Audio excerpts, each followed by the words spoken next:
के लिए क्या उपदेश, क्या मैसेज देना चाहिए?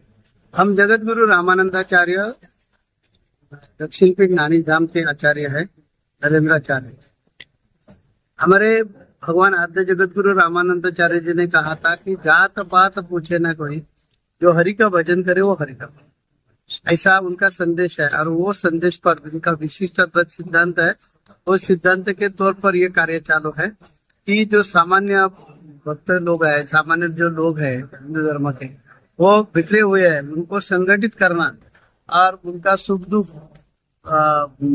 पूछना और उनको अध्यात्म और विज्ञान के मार्ग से चलने के लिए सशक्त बनाना, ये हमारा कार्य है। और इसके लिए हम गुजरात में आते हैं, बार बार आते हैं। आज का कार्यक्रम जो है समस्या मार्गदर्शन का कार्यक्रम है। लोगों के जिंदगी में निजी प्रश्न रहते हैं और ये निजी प्रश्न उनके सुन लिए तो वो अध्यात्म के मार्ग पर चलने के लिए तैयार हो जाता है। निजी प्रश्न से वो अंधविश्वास में फंसने की ज्यादा शक्यता है और ईसाई मिशनरी ये अंधविश्वास का फायदा उठाकर, उनका अज्ञान का फायदा उठाकर हिंदू धर्म के लोगों को धर्मांतर करवा के हिंदू धर्म को खत्म करने के लिए काम कर रहे हैं। जब हम ये काम हिंदू धर्म जो है वो घर वापसी का कार्यक्रम हम करते थे, हमारे ध्यान में आता है ये लोगों का घर वापसी धर्मांतर क्यों हो रहा है। लोगों का अज्ञान का फायदा उठाकर वो ईसाई मिशनरी जो लोग है वो धर्मांतर कर रहे हैं। तो उनके जो निजी प्रश्न है, कभी बुखार आता है, कभी खांसी आती है, कभी कभी बहुत प्रकार का लोन होता है, ऋण होता है, ऐसे अनेक प्रकार के उनके समस्या रहते हैं। तो वो सुन लिए और उस पर मार्गदर्शन किया। तो मुझे लगता है या मेरा अनुभव ऐसा है कि लोग अंधविश्वास में नहीं फंसेंगे और ईसाई धर्म के जो लोग हैं उनके तरफ नहीं जाएंगे और ईसाई धर्म में धर्म परिवर्तन करवा के नहीं जाएंगे। वो रुकने के लिए हम व्यसन मुक्ति का काम करते हैं, घर वापसी का काम करते हैं।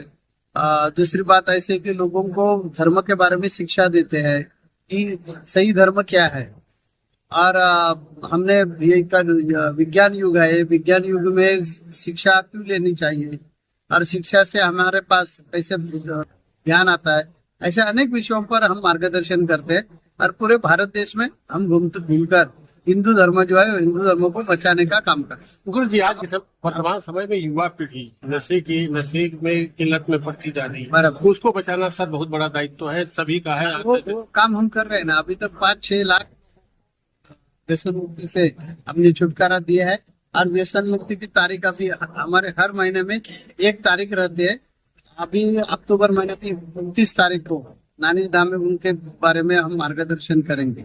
ऐसे हर महीने में एक एक तारीख रहती है, हर महीने में एक तारीख रहते हैं और वही दिन सिर्फ व्यसन मुक्ति छुड़वाने के लिए जो युवा आते हैं उनको ही लेते हैं। उनके लिए पूरा टाइम देकर कैसे वो शराब पीते हैं तो उनकी नशा जब तक उतरती नहीं है तब तक उनको मार्गदर्शन करवा का फायदा नहीं है।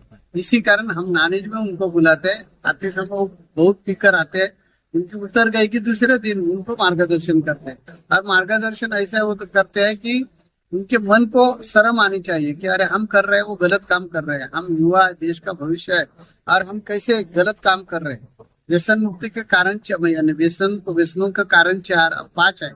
उसमें से पहला कारण व्यसन क्यों करना चाहिए बहुत युवा को मालूम नहीं, इसी कारण करते हैं। दूसरा कारण है फैशन, अरे औरत लोग व्यसन करते तो हमने किया तो क्या बिगड़ता है, ये दूसरा कारण है। तीसरा कारण उनको लगता है कि टेंशन आ गया कि व्यसन करना चाहिए तो टेंशन कम हो जाता है, ऐसा उनके मन में रहता है। चौथा कारण है संस्कार। हमारे माँ बाप, हमारे चाचा भतीजा वगैरह रिश्तेदार जिम्मेदार जो लोग हैं उन्होंने शराब पी तो उसका भी संस्कार का परिणाम हो जाता है और डर नहीं पर। और पांचवा कारण है दोस्त का संगत, जो सहवास है वो सहवास के कारण से लोग शराब पीते हैं। तो ये 5 कारणों के वजह से युवा आज व्यसनी बन रहा है। तो व्यसन से कैसे नुकसान होता है, शरीर का कैसा नुकसान होता है, खुद का नुकसान कैसा होता है, आर्थिक परिस्थिति का नुकसान कैसा होता है, परिवार का नुकसान हम कैसे करते हैं, हमारे आगे आने वाली जो पीढ़ी है उसका नुकसान हम कैसे करते हैं, वो हम समझाते हैं। वो उनको समझ में आ गए तो वो खुद बोलते हैं कि हम शराब छुड़वाएंगे। अभी तक हमने 5-6 लाख लोगों की शराब छुड़वाई। गुरु जी की शिविर में भी हजारों की तादाद में आए। सबकी कोई ना कोई समस्या है, सभी लोगों की समस्या के निवारण के लिए आपके चरणों में आपका वचन सुनने यार उनका किस तरह से लोक कल्याण होगा, क्या किस तरह से मूल मंत्र हम आज उनको बोलेंगे कि 10 मिनट निकाल कर भक्ति करो। भक्ति मेरा कहना है मन का कसरत है। हम जब मन को कसरत लेते हैं तो हमारा मन मजबूत होता है, अंदर से हम स्ट्रांग होते हैं। जिंदगी एक प्रवास है और ये प्रवास में हमें सुख दुख मिलने वाली है। जैसा प्रवास करते समय कभी रास्ता सीधा मिलता है, कभी टेढ़ा मिलता है, कभी खड्डे मिलते हैं, वैसे जिंदगी का प्रवास है। जन्म के स्टेशन से हम मृत्यु के स्टेशन तक जो प्रवास करते हैं इनका नाम है जिंदगी। तो ये जिंदगी में हमारे हाथों से गलतियां होती है, उस वजह से हमें प्रॉब्लम आता है। तो ये प्रॉब्लम से छुटकारा कैसा मिलवाना चाहिए, तो मेरा कहना है 10 मिनट निकाल कर भक्ति करो और मन की कसरत करवा कर हमारे में संयम बढ़ाना चाहिए, समय सूचकता बढ़ाना चाहिए, दृढ़ता बढ़ानी चाहिए, सोच समझकर निर्णय करने की क्षमता बढ़ानी चाहिए, नेतृत्व करने का गुण बढ़ाना चाहिए, खिलाड़ू वृत्ति हमारे में जो है वो विकसित होना चाहिए। वो ये कसरत करवा के सब गुण अंदर हमारे छुपे हुए हैं वो विकसित होते हैं और वो विकसित हो गए कि हर व्यक्ति आपका खुद का डिसीजन सही लेते हैं। और ये प्रयोग करवा के महीने करोड़ों लोगों को उसकी अनुभूति दी। आज इतनी जो भीड़ है उसमें से बहुत लोग आपको मिलेंगे कि महाराज जी का हम जो मार्ग है वो मार्ग से गए, आज हम सुखी है, समाधानी है। ऐसे लोगों के मुख से आपको सुनने को मिलेगा। धर्म के प्रति क्या संदेश देंगे गुरु जी युवाओं? ऐसा धर्म बच गया तो हम बचने वाले। मेरा संदेश है कि हिंदू धर्म खतरे में है और हिंदू धर्म बचना चाहे तो सभी हिंदुओं में एकता हो। कुंभ में हमने प्रयाग के कुंभ में हमने स्लोगन लगाए थे, डरेंगे तो मरेंगे, और उसको बहुत बहस हो गई।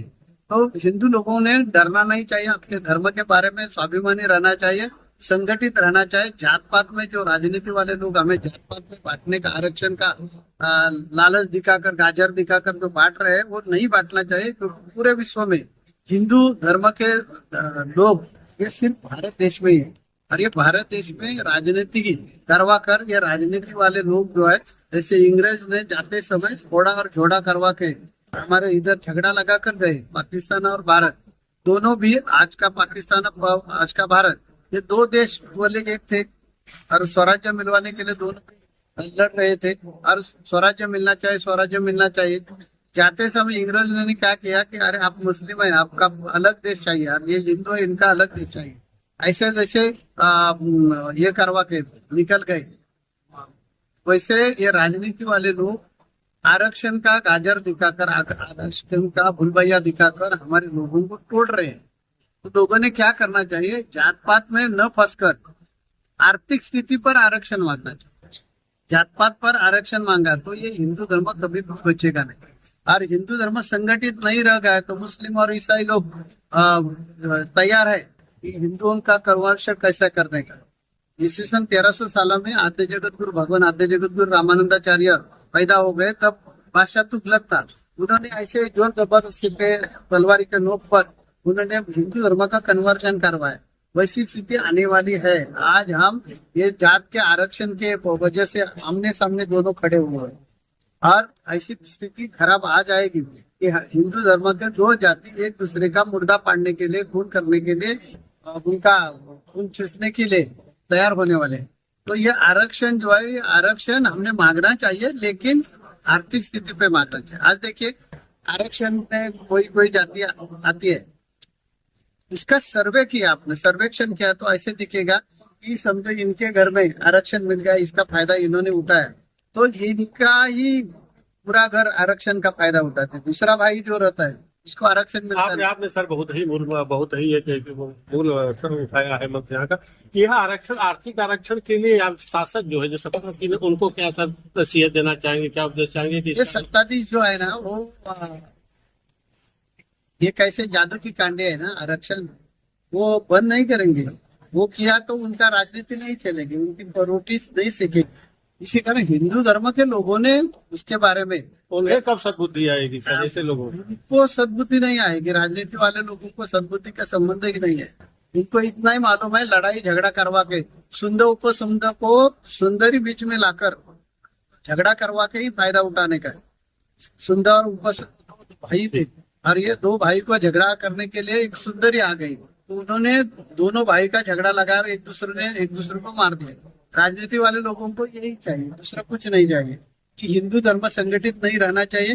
हिंदू धर्म ऐसा बांट गया, बटेंगे तो कटेंगे पैसे, बोले ना योगी जी, वो सही बात है कि हमने जाति जाति में बांटना नहीं चाहिए, तो ही हम संगठित रहेंगे, नहीं तो हमारा हिंदू धर्म का भविष्य बहुत खतरे में है।